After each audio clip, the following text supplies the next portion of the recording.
Good morning, everybody. Today it's almost 70 degrees out and it's not even 7 a.m. yet. I'm just going to give you a quick tour of what I've been working on for the garden, and then we will go over some things that I've already learned, and it's only been 4.5 weeks, and some things that I will do differently on our next planting season. So this is the garden. It is growing. It is finished. Just extra boards are down here. So we'll go over already what I do know, what I would change. It's only on week 4, and I see that there's a dog digging right down there. Okay, so being that Arizona has very interesting weather at this current time, we are in March. So I did plant cucamelon all against this back wall here up until about here. Cucamelon needs to have high degree weather consistently. So I planted it when we were in our 90-degree days, but we ended up dropping to 70s, 60s throughout a couple weeks. So those did die. I do have new ones growing in the garage. I will show you later. But this is citronella in the back corner. That's doing really well. Peppers are doing really well.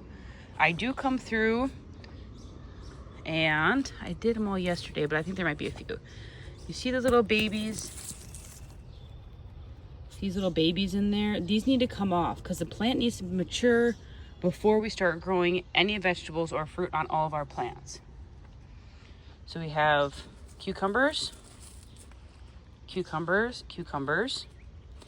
These are the beans. I don't know much about these beans, but this is what they look like before they are beans. And this is what they look like after. The package just said beans, so I'm not sure. They do feel like there are peas in there. So those are a mystery plant. I did leave these alone because I do not know exactly what they are. So we're just going to kind of let them go and see. But there are some beans on here. Some more cucumber. And then all of our tomatoes. They are doing really well. Yesterday, I put these in because they're starting to get floppy. I do have the back wall trellis that I'm using for the back side. And then I have the front poles for the front side. I do have to just tie them up in a couple areas so they don't fall. But these are growing really well.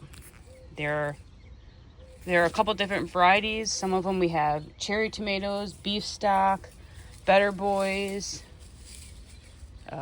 just a whole bunch of different variety. And then we have another pepper plant here. Some more tomatoes that are not as tall. Same variety, not as tall. This is my tallest one, these two. And then we have some smaller ones that are not as tall. We have some more small ones in here.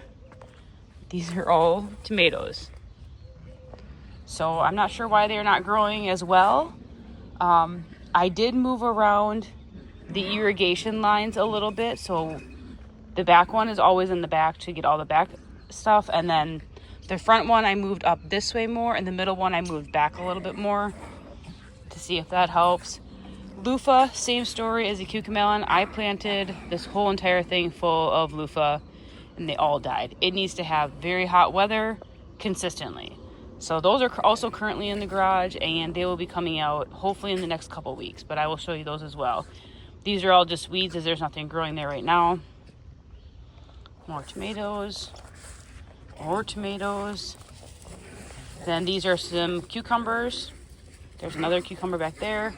I did go to the store and get rosemary. My rosemary died very quickly. It is actually really hard to grow rosemary from a seed. So a lot of people recommend getting some from your friends or anything. I don't have any friends, so I went to the store and got some. And then lavender. I don't normally do flowers because I'm allergic to bees, and bees love flowers. But these I'm going to end up making into essential oil, so I need to let them grow a little bit. I just replanted them yesterday into the ground, so I need to give it about a week or so before they look alive again, and then I'll take care of them. I do have 3 pumpkins growing. Pumpkins grow really slowly here, so I did keep the bud on it because if I at least get 1 pumpkin, that would be pretty cool. My husband did finish making the garden bed with Trex boards. So he did all that. That's all done. goes all the way. So one thing I would do differently, I would let all of my plants grow to be the same height before putting them all in. They were too big for the little square planters that you get from the store. Okay, so these little trays are the ones that I have all the plants start growing in. They're just the little, you can reuse them if you want to, or you can just get new ones. They're just these little ones. And some of the plants were getting really big for them, and some of them were not getting very big for them. So what I will do next time is that the ones that are getting too big, usually around 12 to 15 inches tall, I will put in the garden, and then all the ones that are too small will stay in here until they're strong enough or big enough to be in the big bed.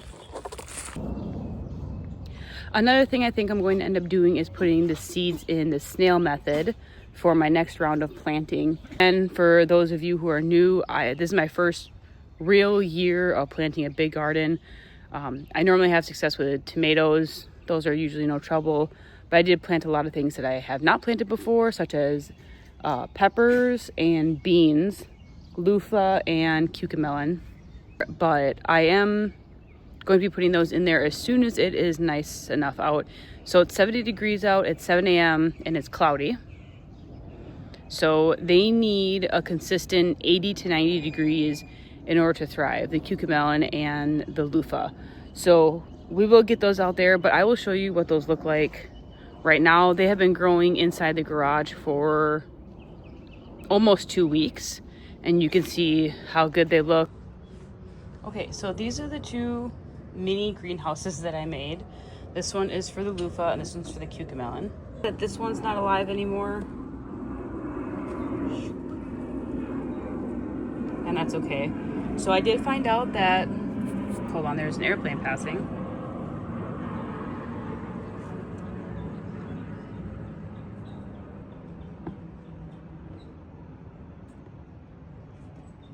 Okay, so a couple things with loofahs that I did not realize before. One, they usually have a 30% chance of growing into this. When they become this is when you can plant them. When they have their 2 big leaves and they start growing their 2 little leaves. If you plant them too soon when they only have their 2 leaves, they will most likely die. So not everybody in here can be planted. That one's almost ready to be planted. That one can probably be planted. It has 2. This one can be planted. It has 2 leaves. This one barely has its 3rd leaf. Like this one most likely will not make it. This one only has its 2 leaves. So I planted 1 loofah in every single one of these squares that have dirt in it. And these are the only ones that sprouted. So 30% is pretty accurate. I only had about 12 out of the 30 that I planted in my last session that all died, as I didn't know that they have to look like this before you plant them. So then the cucamelon, oh, and I do just keep water in a bucket, fill it up every few days when it's needed. It's just a makeshift greenhouse, nothing fancy, just 2 clear buckets. And this one is the cucamelon. They aren't as cool to look at, but they look very similar. So they just have 2 leaves. This is what they will look like for a while. They will eventually start looking like those a little bit more, where you have 2 more leaves coming out from the middle. But right now, this is what they look like, just little babies. They are incredibly thin, incredibly fragile. So you can see what they look like. They are very small. So I will not plant these until they have enough leaves on them, or else they're all going to die again. And so far, I think everybody in this one is living. This one has a better success rate. You can see I planted one in every single one, and almost every single one came up. There are a few that did not, like this one did not come up, and a couple back here. But we'll check in on these guys later.